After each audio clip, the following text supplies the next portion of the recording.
Hello കൂട്ടുകാരെ, ഇതാണ് ഞങ്ങളുടെ ചേനപ്പാടി അമ്പലം. എന്ത് ഭംഗിയാണെന്ന് ഇവിടെ കാണാൻ. ഞങ്ങളുടെ എല്ലാ വിഷമങ്ങളും ഞങ്ങൾ പങ്കുവെക്കുന്ന ഒരു ഇടം കൂടിയാണിത്. ഇവിടുത്തെ മുറ്റത്ത് ചെന്നാൽ മതി, എല്ലാ സങ്കടങ്ങളും തീരും, മാറാത്ത എല്ലാ വ്യാധിയും മാറും. തീർച്ചയായും ശാന്തമായ ഒരു അന്തരീക്ഷം.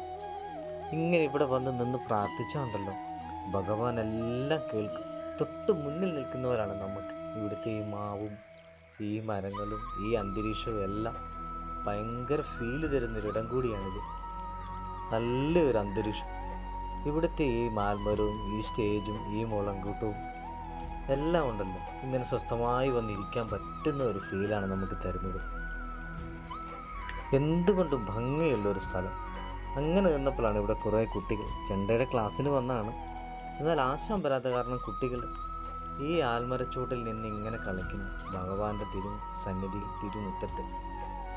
അവർ ഈ ആൽമരച്ചൂട്ടിലല്ലാതെ പിന്നെ എവിടെ നിന്ന് കളിക്കാനാണ്? അവരുടെ ബാല്യകാലം ധന്യമാക്കാൻ പറ്റുന്ന ഒരിടം കൂടിയാണ് ഇവിടെ ഈ